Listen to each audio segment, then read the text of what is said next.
este Zoom queda colgado luego para quienes no lo pueden seguir en directo en la página correspondiente de Arte Informado, y así vamos extendiendo pues la labor comunicativa, que quizá es lo más a lo que podemos aspirar en estos momentos. Bueno, lo de hoy es es un gusto, verdaderamente. Es el primer panel enteramente con mujeres, así que la verdad es que yo tengo percepciones muy distintas acerca de esa idea general que ha arraigado sobre que la mayoría de las galeristas son mujeres. Pues no debe ser así cuando, como digo, este es el primer panel enteramente femenino que organizamos en esta feria, lo cual es un placer. De todos modos, yo os quería hacer una pregunta a las tres. ¿Ha desaparecido Sharon? Estará por ahí, ¿no? Estoy aquí.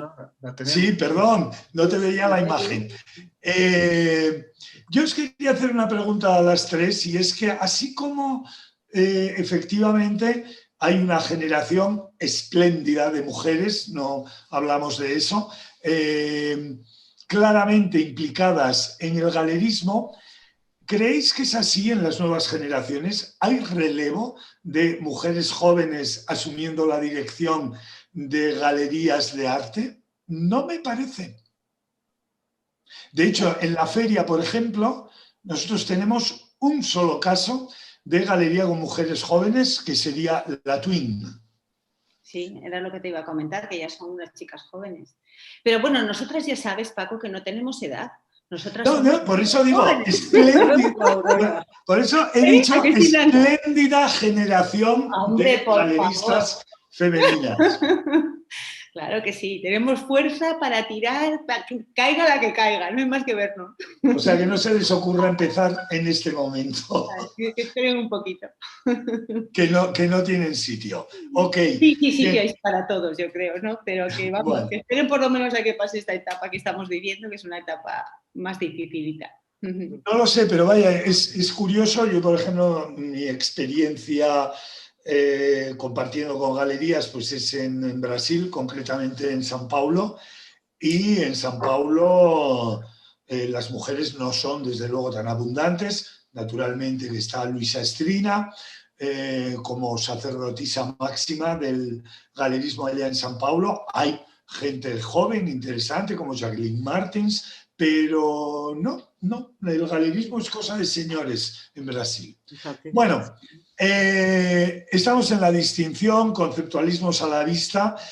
Yo lo primero que también os quiero preguntar, y a las tres, es sobre el arte conceptual, no tanto sobre el arte conceptual en sí, que creo que Fernando pues ya nos ha dicho todo al respecto, sino más bien la circulación de la marca arte conceptual entre el coleccionismo. ¿Asusta, Aurora?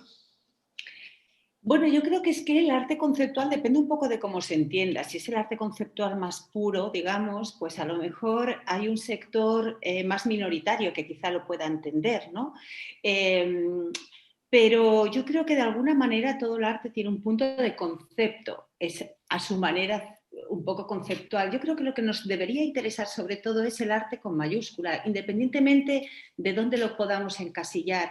Y de cara al coleccionismo, pienso que hay coleccionistas que ya obviamente tienen muy definida su colección, pero la gran mayoría se guían quizá por la emoción, con lo cual la emoción le puede sorprender mirando una obra absolutamente conceptual o mirando una fotografía absolutamente figurativa. Es decir, yo creo que no está reñido, ¿no?, un estilo con el otro para un coleccionista. Claro, Blanca, lo que dice Aurora quizá es todavía más cierto si hablamos de la fotografía, ¿no? Sí, es que en fotografía realmente hay muy poco arte conceptual como tal. Lo que pasa es que al final el concepto está detrás de muchas obras que no están caracterizadas como tal. Por ejemplo, la de Luis González Palma, que hay muchísimo concepto detrás, pero no es ortodoxamente un arte conceptual. Yo no creo que lo sea. Creo que en mi caso lo elegisteis muy bien, porque lo elegisteis vosotros, tanto tú, Paco, como Fernando, pero en fotografía como que se maneja un poco menos esa etiqueta de conceptual. Y el tipo de coleccionistas que incorporan la fotografía, rara vez nos encontramos con esa categorización tan específica de Exacto, conceptual. es que pensando un poco en lo que hemos hecho con esta feria, a mí os confieso, a ver qué te parece, Saro, que tengo una cierta culpabilidad porque por un lado el conceptualismo ha funcionado estupendamente como marca de comunicación. Me recordaban hoy mismo que de hecho pues una popular casa de subastas en Madrid realizó a la vez que nosotros una subasta de arte conceptual. Luego, en términos de comunicación, funciona. Ha dado lugar a explicar obra de artistas maravillosos, como decía Aurora, que conceptuales o no, son artistas maravillosos. Esa es la historia. Pero a mí me da la impresión de que como marca, y solamente como marca, pues quizá asusta. Es decir, Saro, si nosotros decimos que tu amigo Juan Hidalgo es un artista de género, ¿tendríamos más éxito con él que si decimos que es un artista conceptual? Hola, buenas tardes a todas.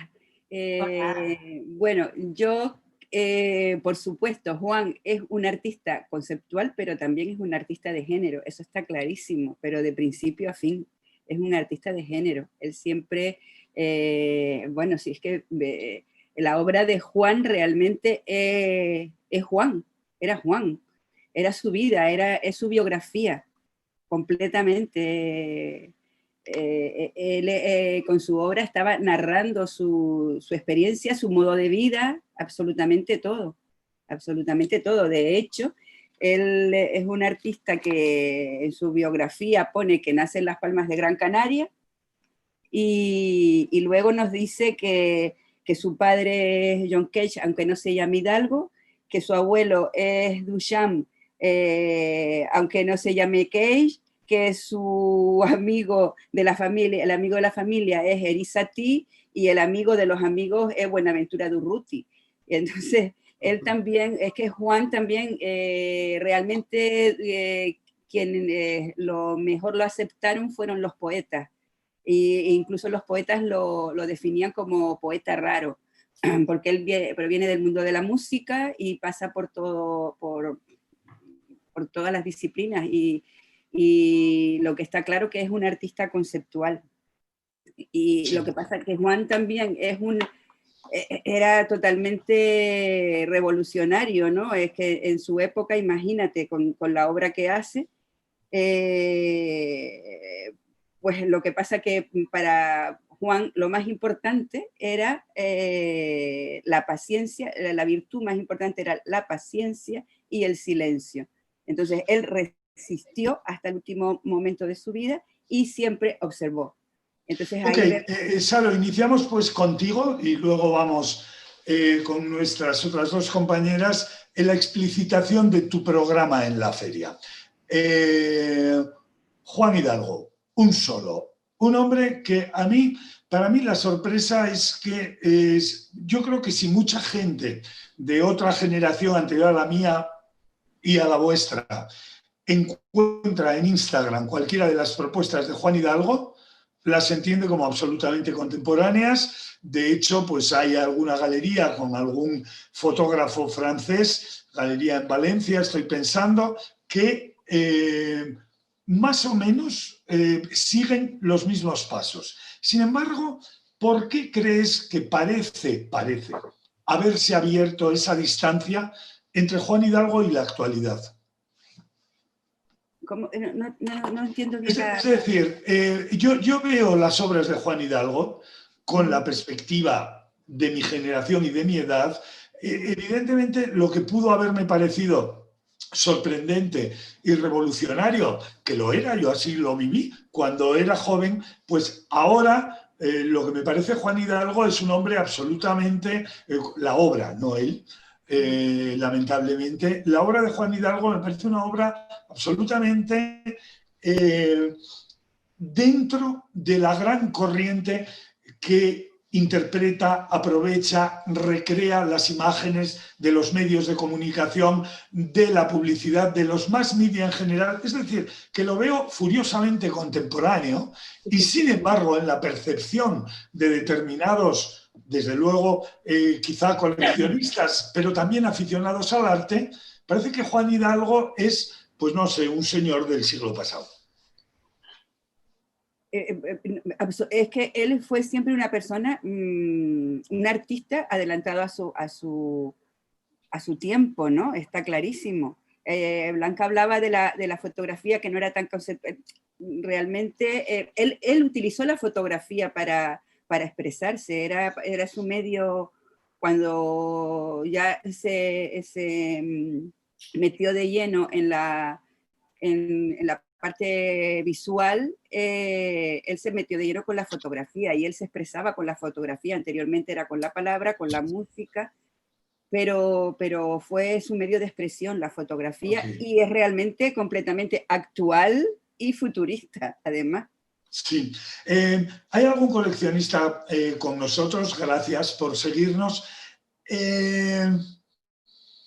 Saro, ¿cómo ves, qué relación mantienen los precios actuales, por ejemplo, en la distinción de Juan Hidalgo, con los artistas de su generación? Yo realmente pienso que está bastante por debajo de los precios de los artistas de su generación. Date cuenta ya que es un histórico, ha sido un referente dentro de la historia del arte de España, de Europa y, por consiguiente, del mundo. Es un gran referente. No, sin duda. Y sin duda. Y vamos, yo pienso que esta calidad-precio está muy por debajo de los artistas de su generación, pienso yo. Bien, pues en general yo creo que entre todos, y no solamente la galerista, que en la historia de Juan Hidalgo pues ha sido verdaderamente heroica, sino todos los que trabajamos en este planeta arte, pues deberíamos trabajar por traer, por volver a traer a la actualidad a Juan Hidalgo y colocarlo como un absoluto referente pop, sino otras mil cosas del momento actual. Vamos a volver sobre ello. Blanca, tú también estás con un solo atrevido. Yo tuve el placer, mira por dónde, ahora me viene a la cabeza, de hacer una exposición con Luis González Palma cuando dirigía el Cervantes en San Paulo. Sí. Y puedo decir, puedo hablar interminablemente de la calidad humana de ese hombre, de su cultura universal. Y lo que a mí me llamaba la atención, Blanca, es, antes lo destacaba Saro de Juan, no sé si es común a los artistas, creo que no, la calma de Luis. Sí, probablemente, bueno, su trabajo es muy introspectivo, siempre hay detrás esa especie de extrañeza, de intimidad, de silencio cada vez más, la evolución que está haciendo. Luego, yo he incorporado algún elemento para hablar también sobre la evolución que está teniendo hacia ese vacío que él va buscando desde lo barroco que tuvo en las primeras épocas. Poco a poco ha ido decantándose hasta llegar a lo que está haciendo ahora, que es casi abstracción, vacío. Ha evolucionado muchísimo, pero siempre tiene ese punto de intimidad, de introspección. Incluso está refugiado desde que ha empezado todo esto en su casa de Córdoba, que está en la montaña, y siempre me cuenta que está allí con una calma absoluta realizando sus experimentaciones. Y sí, a mí también me llama mucho la atención ese aspecto de Luis. Hay alguna foto, quizá nos la muestran ahora, particularmente turbadora en la distinción, y me estoy refiriendo quizá a esa que es una cuna, o parece una cuna. Claro, eso es una imagen de un lirismo extraordinario, ¿no? Es algo verdaderamente conmovedor. ¿Nos puedes comentar algunas de las imágenes que vamos a ver ahora? o esa de la serie Escenas. Claro, para mí este hombre tiene una capacidad de agarrar la identidad, pues como pocos artistas en Latinoamérica, ¿eh? Sí, mira, esta fotografía, aunque la realizó en 2011, viene de su época primera, la que llamaba un poco 2000, 1996-2000, 1986-2000, en el que hacía referencia a toda aquella época de Guatemala, en la que hubo tantísima violencia que él vivió de primera mano, y hizo todo este trabajo centrado en la mirada. Donde la mirada, que para él es siempre política, donde la mirada te enfrentaba a un cuestionamiento, que es el cuestionamiento que se hacía también del tema indígena.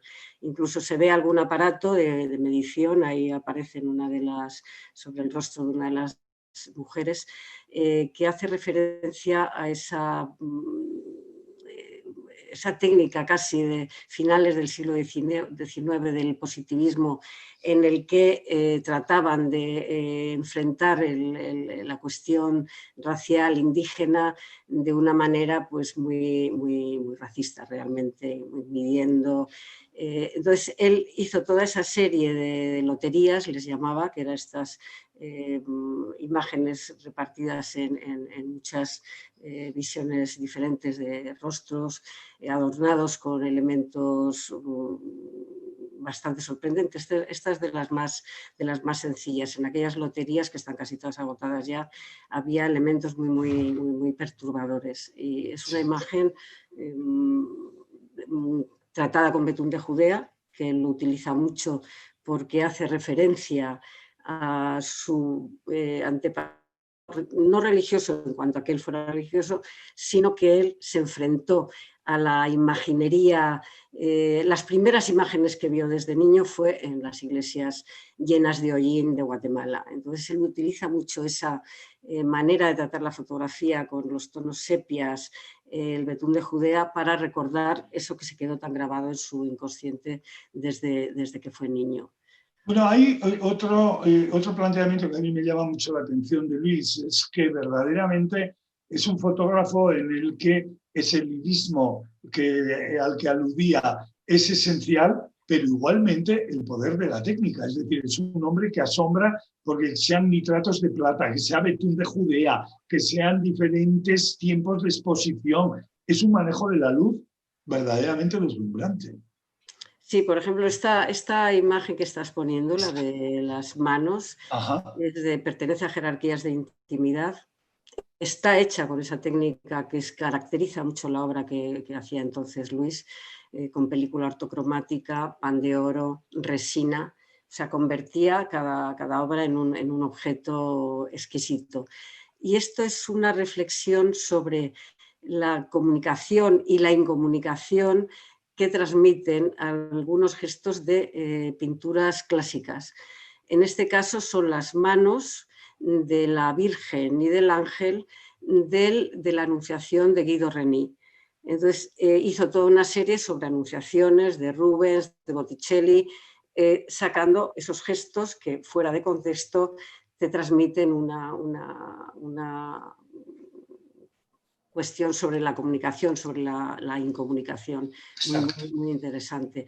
Todas esas obras de esta que has mostrado pertenecen a esa serie, Jerarquías de Intimidad, y también son de las más conocidas aquí en España a raíz de la exposición que hubo en Telefónica en 2015, donde yo creo que verdaderamente Luis empezó a hacerse más conocido en España.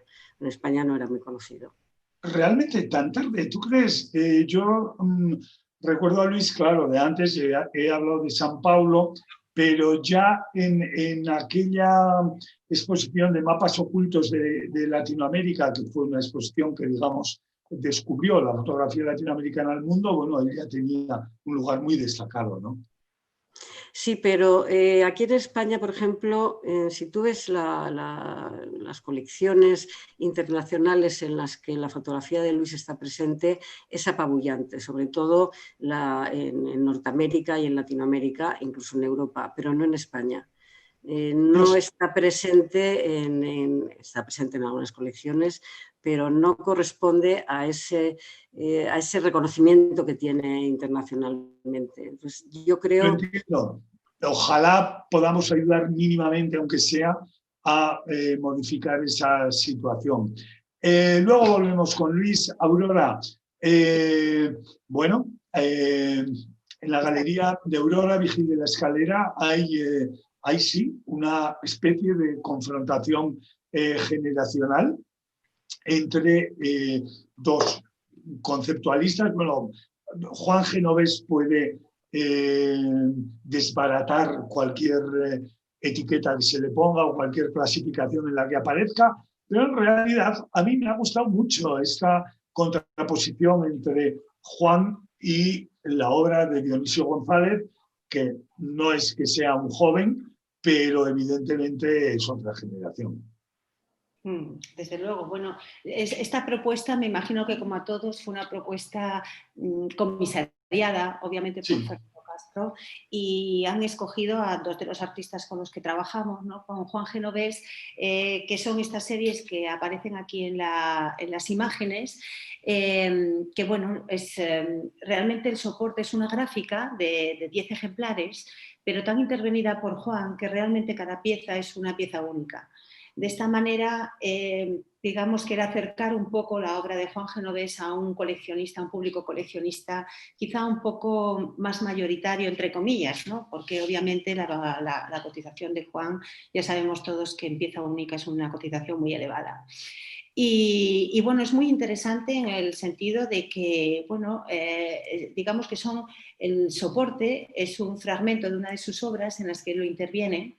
Pero a mí me parece también tremendamente interesante lo que hemos hecho en la última exposición, que era bueno, yo le había pedido a Juan si era posible que pudiésemos hacer una revisión, algo que nunca se hubiese hecho, ¿no? hasta entonces, y era esa colaboración, digamos, de Pablo Genovés, como un gran fotógrafo que es, con la obra de su padre, ¿no? De Juan.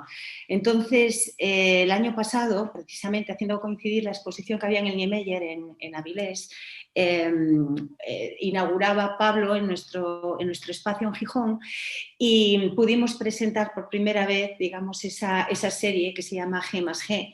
G más G significa Genovés más Genovés. Ahí el soporte era una fotografía de Pablo en la que su padre la intervenía muchísimo, ¿no? Tanto como las piezas en las que solamente interviene Juan Genovés. Y digamos que de alguna manera era el concepto de tener al padre y al hijo unidos en una sola pieza, ambas además van firmadas por los dos artistas, y bueno, sé que a ellos particularmente les había hecho muchísima ilusión. Solo se pudo hacer 4 obras, que son las que presentamos, porque como todos sabéis, bueno, pues Juan nos dejó hace unos meses, ¿no? En marzo. Bueno, eso es respecto a la obra de Juan, y luego la escultura que vimos, que sacaste un segundito, fue también algo muy bonito, porque sabéis que Juan donó al Museo Niemeyer y Asturias esa escultura que se titula Transvase, ¿no? Y que está en la entrada del Museo Niemeyer.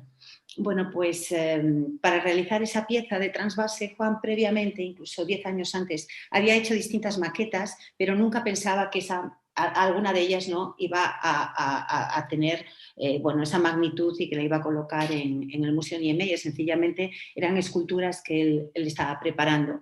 Pero de ahí surge realmente la pieza de Transvase. Y una vez que se inaugura esa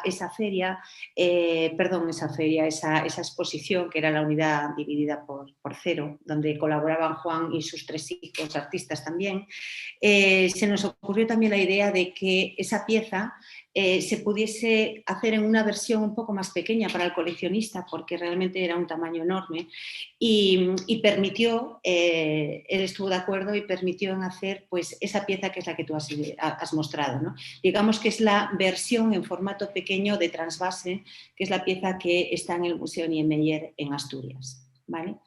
Eso respecto a Juan Genovés.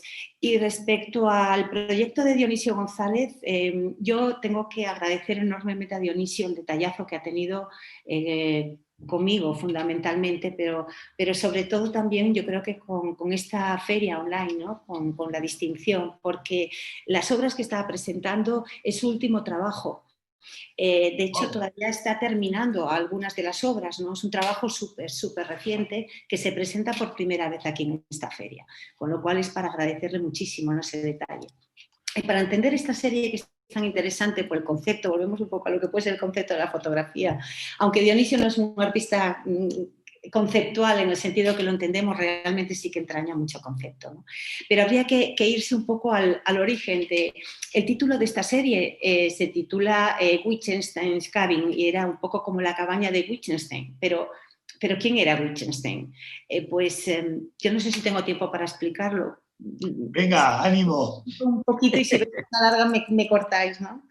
Wittgenstein era un filósofo y un matemático y un lógico austríaco, ¿no? Y es de finales del siglo XIX.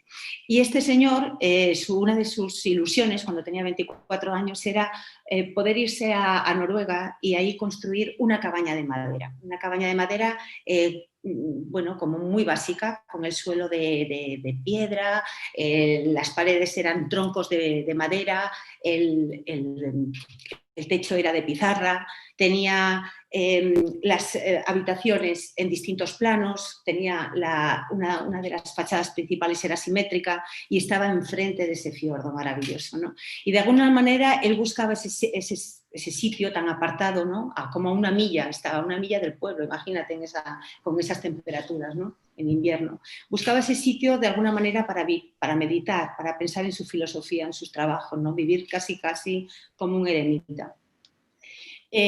Bueno, pues esa cabaña que construyó arquitectónicamente intentó volver varias veces, bueno, lo hizo la Guerra Civil, bueno, le prohibió acercarse hasta 1921 y la última vez que visitó y que estuvo conviviendo en esa cabaña fue en 1950 y aunque él tenía pensado regresar, bueno, pues un cáncer de próstata impidió que pudiese acercarse hasta allí, ¿no? Pero era un sitio donde él además paseaba por esas aguas que en invierno están absolutamente congeladas. La única manera de acceder a esa cabaña podía ser o bien en un barco pequeñito, o en invierno, imagínate, caminando, pero estaba a una milla, 1.600 kilómetros del pueblo más cercano, ¿no? Digamos que el estar allí solo era un poco lo que él buscaba, ¿no?, apartarse del mundo para dedicarse un poco al estudio y a la observación. Entonces Dionisio en esta serie analiza de alguna manera, en esa serie que estamos viendo, analiza de alguna manera la primera ordenación de la estructura de aquella primera cabaña, ¿no? ¿Y por qué se hacía una cabaña de madera allí? Bueno, pues porque, como bien sabéis, la madera es un gran aislante, tanto térmico como acústico. Y además, si se construía la cabaña de madera también en el interior, permitía que, aunque el espacio no fuese muy grande, tenía muy poca pérdida de metros cuadrados útiles. Y a la vez, al ser un buen aislante acústico, le permitía esa soledad o ese silencio, ¿no?, que era un poco lo que buscaba. Pues Dionisio en esa cabaña de Wittgenstein vio algo revelador y yo creo que era un poco la confrontación de esa arquitectura en madera con el fiordo, ¿no?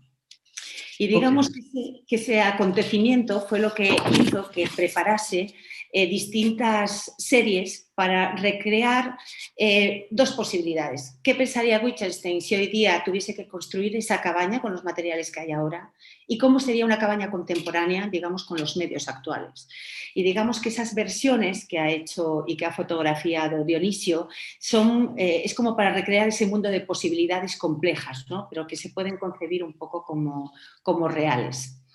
La manera de construir esas fotografías es que Dionisio se fue a Noruega, estuvo durante varios meses sacando fotografías de estos paisajes y una vez en el estudio es cuando empieza, digamos, el proceso de la creación de esas arquitecturas que después integra en la fotografía, ¿no? Primero lo hace abocetando esas viviendas, después les hace planos.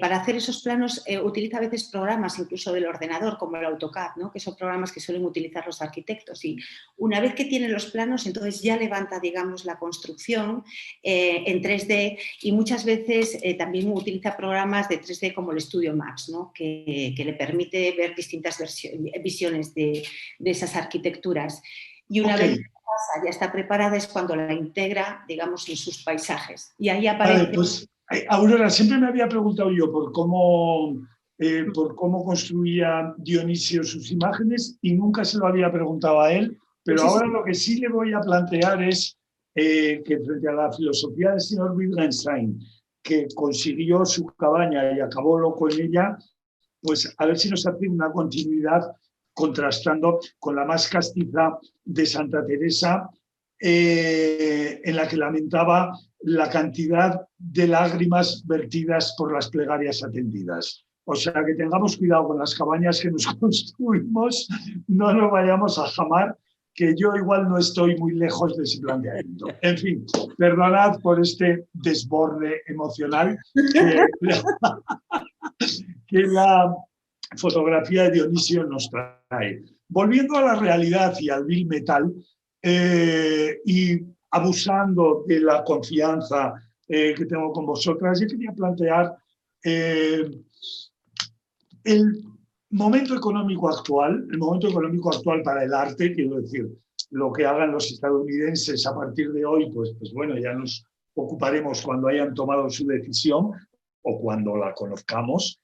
Pero el momento económico para el planeta arte en estos momentos, yo creo que no hace falta ser un experto para calificarlo de difícil.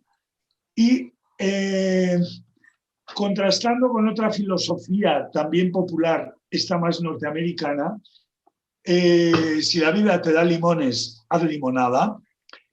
¿Cómo hacemos limonada con los limones que nos da la realidad digital? O sea, mi idea es que, bien, todo el mundo puede hablar incluso de cansancio sobre las ferias digitales, pero sin embargo, ¿qué otra opción hay? ¿Qué hacemos? ¿Contesta? Adelante, que ya hablé mucho. Contestas tú, Saro. Gracias, Blanca.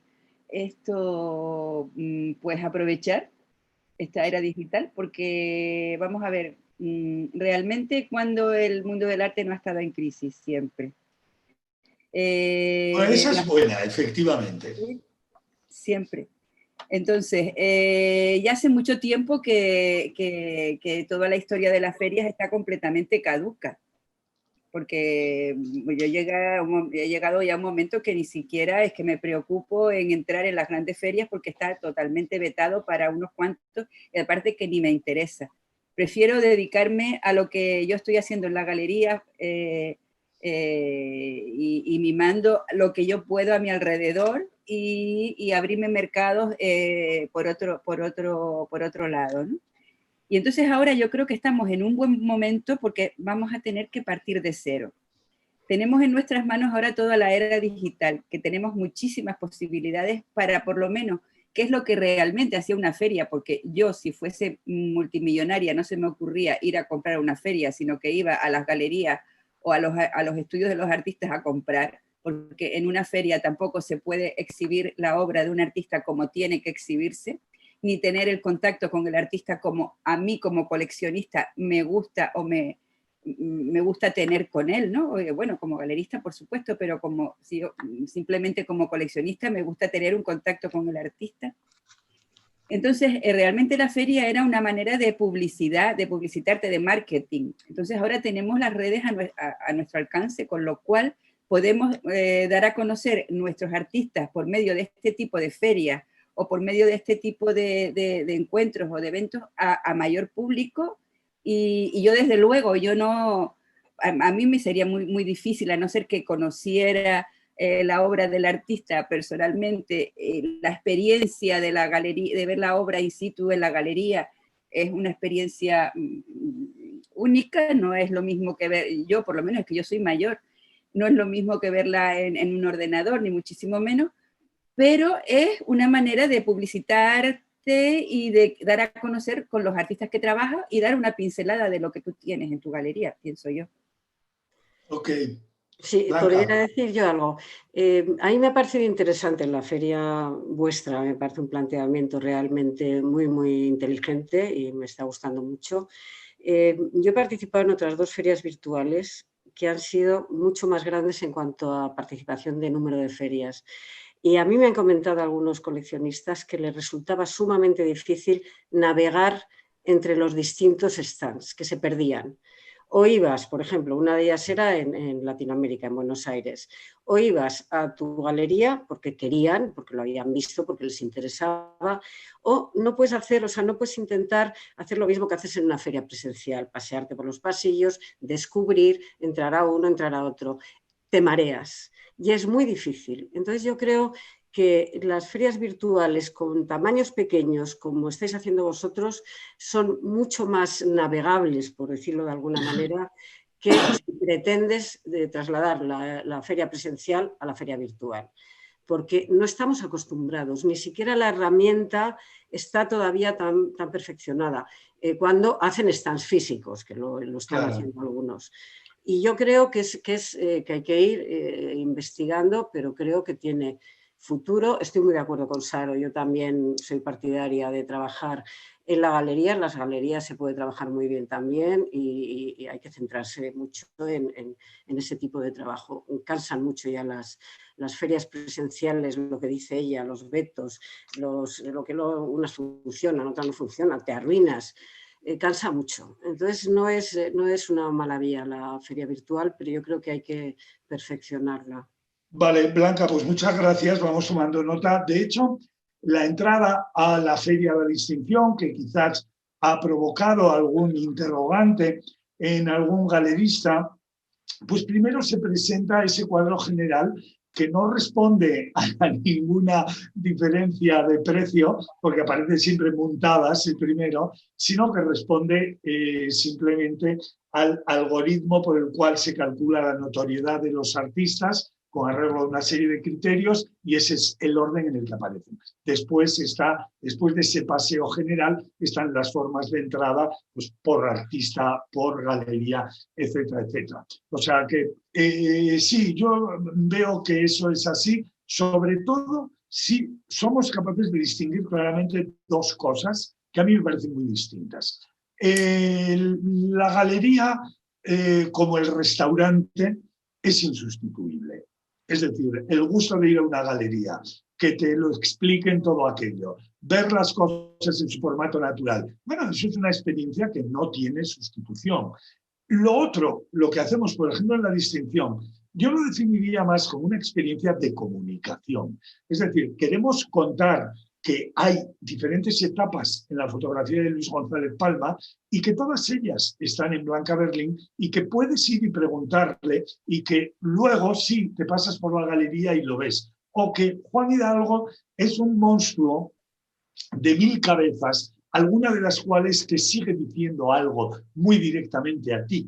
O que Dionisio González hunde sus raíces en una filosofía de la vida que él trata de traer de vuelta, ¿no? Es decir, que ese medio de comunicación es lo que nosotros queremos potenciar, por eso os agradecemos tanto que estéis aquí en esta primera edición de la distinción y vamos a ver si da para hacer más. Carlos, yo no sé si podemos, quizá no, o quizá no quieres, no sé, reproducir la portada que hemos tenido, que hemos visto hoy sobre el balance general de las ferias, que es absolutamente coincidente con el que estáis haciendo, la que me enviaste esta tarde. No sé si la podemos mostrar. Que era de Artnet, creo recordar. Vale, perfecto. Vale. Bueno, si te parece bien, tampoco, la busco y tampoco quiero devorar primicias de arte informado. No es una primicia. No es... Bueno, es que coincidente con el diagnóstico que estáis haciendo y es un análisis realizado sobre varias ferias de las que, no lo olvidemos, el precio de inscripción sigue estando allá arriba. Con lo cual, claro, el planteamiento de costo-oportunidad entiendo que también es fundamental para vosotros, ¿no? Es decir, los vendedores reportan ventas escasas en Art Basel, en TEFAF, levantando dudas acerca del valor de los eventos virtuales. Bueno, pues sí, ahí están esas dudas, pero como luego ellos mismos aclaran en el contenido del reportaje, pues no hay otra. no hay otra. Por lo tanto, claro, $5.400 de participación en una feria virtual, pues yo creo que son muchos dólares, ¿no? Dada la incertidumbre actual y dado que realmente, aparte de que lo que estaba señalando Blanca sobre la feria reducida, no renunciamos al mercado global. Es decir, vais a ver cómo en la siguiente feria nos vamos a hacer internacionales. Vamos a salir a buscar tanto artistas internacionales como galerías de otros países que completen esa visión del arte actual. Pero, indudablemente, esa llamada a la escena local yo creo que ha tenido un valor, insisto, de comunicación. El valor comercial pues vendrá cuando venga como venga. Aurora, ¿nos añades algo? No, que estoy completamente de acuerdo con mis compañeras, absolutamente de acuerdo. Y también que en estos momentos, pues lo que estáis haciendo, ¿no? El abrir ventanas, ¿no? Donde se nos están cerrando tantas puertas, pues siempre es algo muy positivo. El caso es seguir trabajando a favor del arte, intentar tener más visibilidad, ya que ahora todas las ferias han caído, las exposiciones se van posponiendo, vamos improvisando sobre la marcha, ¿no? Según van pasando los días, pero que también hay que reconocer que yo creo que estamos en pañales en estos momentos, estamos empezando a caminar en lo que son las ferias virtuales, con lo cual hay muchísimo camino por delante, pero que nos pille ya en marcha, ¿no? Yo creo que lo importante es ir aprendiendo de las ferias, que yo también he asistido a otras 2 ferias virtuales y yo pienso que vamos aprendiendo con cada una, ¿sabes? Intentando mejorar cosas en las que hemos fracasado, a lo mejor o no nos ha ido tan bien, ¿no? Y yo creo que así se adelanta.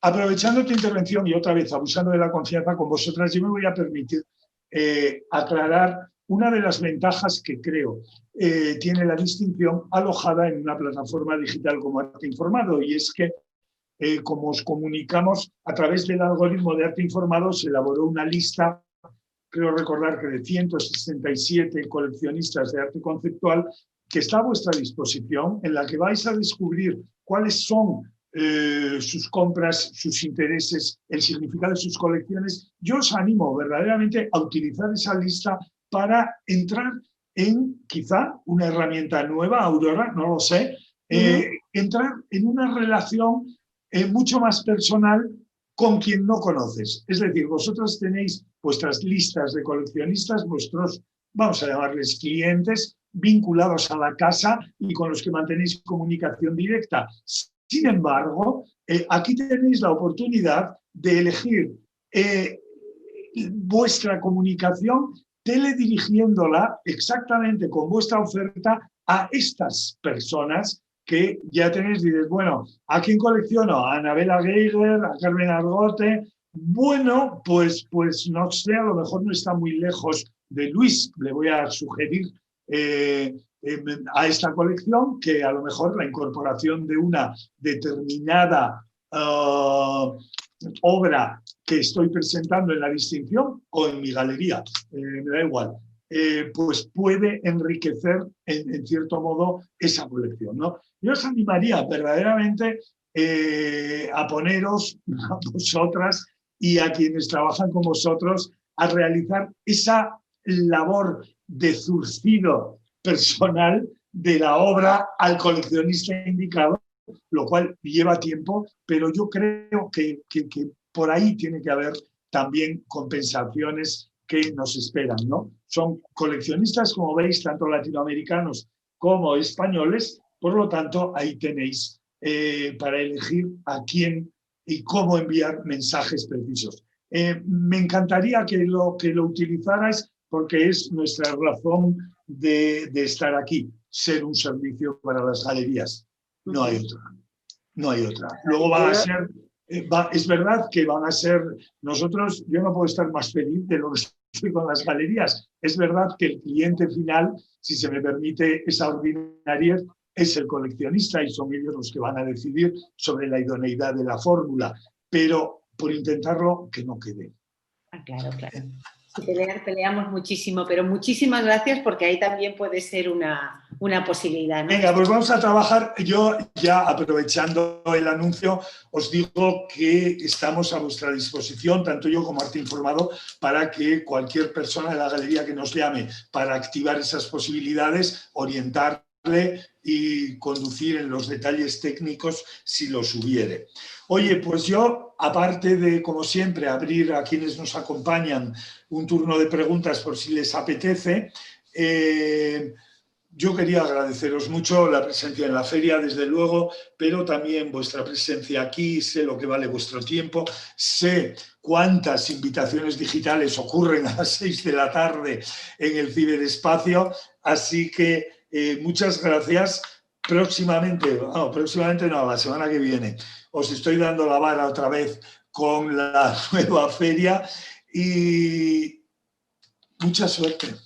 Muchas gracias, Paco. Muchas gracias. Muy agradecidas, ¿eh? Yo por lo menos muy agradecida de estar con mis compañeras y estar este ratito con vosotros y del gran trabajo que estáis realizando. Muchísimas gracias. A vosotros. Encantada de conocerlas y de estar aquí con vosotras compartiendo este... No me digas que no conocías a Blanca ni a Aurora. No, yo a Saro no la conocía, a Aurora sí, y Pues, Saro tengo muchas ganas de conocerte personalmente. A ver si pues yo me voy a permitir una extensión, porque claro, se habla mucho de las galerías como entidad que vende, es obvio, vivís de eso. Ahora bien, yo me pregunto, por ejemplo, lo que ha significado en la historia de la fotografía en España una galería como la de Blanca, o qué es la inspiración de Saro León en una ciudad como Las Palmas, o qué es Aurora Vigil en Gijón, ¿no? Es decir, de por qué otra vía iba a llegar a esas ciudades o a esas comunidades. O sea, yo tengo una exposición en Gijón de Luis Gordillo y hago como que no está. No, eso es una labor que tiene unos ribetes institucionales fascinantes y que yo creo que la sociedad os debería agradecer de manera más explícita. Pero bueno, ya. Juan. ¿Puedo hacer una intervención? Sí, por Dios. Mira, yo os quería dar las gracias tanto a Fernando como a ti, porque ha sido una experiencia estupenda, está siendo una experiencia estupenda, y también a Carlos Guerrero. A mí esa colección, esa lista de coleccionistas de la que has hablado, yo ya he empezado a hacer uso de ella. Carlos llevaba muchísimo tiempo diciendo, es que no aprovecháis las herramientas que os estamos dando en Arte Informado. Y la verdad es que ahora que me he metido un poco a investigar, es tremendo el trabajo que está haciendo Carlos. Yo se lo quiero agradecer también. Lo es, lo es. Juan Elizalde, por favor, todo tuyo. Saludaros, a Sara no la conozco, pero a Aurora y a Blanca sí. ¿Qué tal?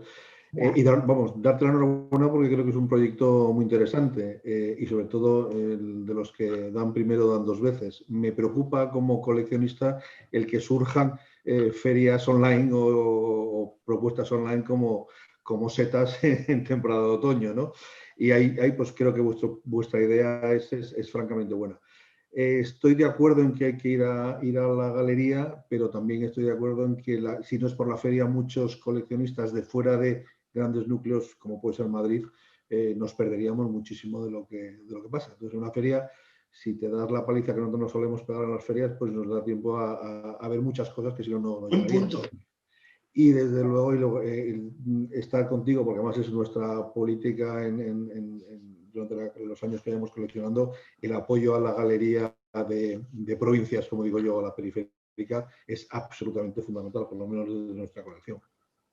Intentamos, pues eso, que en igualdad de condiciones, si podemos comprar fuera, porque creo que la labor que están haciendo las galerías, y no es por menospreciar las que están en Madrid, que también hacen su trabajo y además compiten con mucha más gente, pero creo que la labor que, pues eso, como Aurora en Asturias o Ángeles Baños en Badajoz, es decir, estos sitios que, o T20 en Murcia, en Cantabria tenemos alguna más, pero creo que es una labor que es absolutamente fundamental y que, uno, traen el arte contemporáneo a sitios donde si no sería prácticamente imposible verlo, y que mucha gente que si no hace el esfuerzo de ir a una feria como Madrid o Barcelona o fuera de España, pues no tendría acceso a este tipo de cosas, ¿no? Sí, sí. E Pero incluso luego, para nosotros, incluso para nosotros es importantísimo, estando fuera de Madrid o de capitales grandes, es importantísimo acudir también a las ferias porque te das a conocer y das a conocer claro, a tus artistas y conoces a coleccionistas que si no es mucho más complicado que accedan a lo mejor a Asturias, imagínate, ¿no? A Asturias puedes ir de vacaciones, pero muchas veces no vas con la idea de visitar galerías, ¿no? Y esa oportunidad que te dan las ferias de reencontrarte con compañeros, de conocer a nuevos coleccionistas, de que conozcan a tus artistas, esa oportunidad te la da la feria en 4 días y por eso las ferias para como nosotros... concepto, otra cuestión es el coste, que ahí ya es otra guerra importante, me imagino, No, y el entrar. en la que entramos, ¿no? En la que no convenía Sí. entrar. Pero vamos, sí, felicitarte, Paco, por esta labor y porque la feria, vamos, nosotros ya he visto que llevamos intentando, Choli, que está aquí callada, que no tiene el micrófono, que está en la oficina, y yo participar estos días porque creo que es súper interesante el proyecto que habéis hecho, y luego con la idea de profundizar más en tanto galerías nuevas como que no conozcamos, como la de Saro, como con las que ya conocemos. O sea, enhorabuena y Perdona, adelante, yo hace y mucho ánimo. Claro, 32 años que tengo la galería, no soy Sí, nueva. apenas, apenas que bueno, si no es difícil llegar de Santander al resto de España, es para mucho más complicado. Mucho más complicado. Nosotros estamos en la ultraperiferia, lo tenemos Ahora mismo ya nos conocemos y contactaremos. vosotros sois atlánticos, claro. Pues nada, Aurora, yo ya tengo mi cigarrito para celebrar. En cuanto Esto no lo debemos de decir, es nuestro secreto. en verdad, no quería mostrarlo, pero al final, Juan, 1.000.000 de gracias y a vosotras un beso y hasta siempre. Un beso enorme y mil Chao. gracias. Y un beso, compañeras. Que nos veamos pronto y que nos abracemos mucho.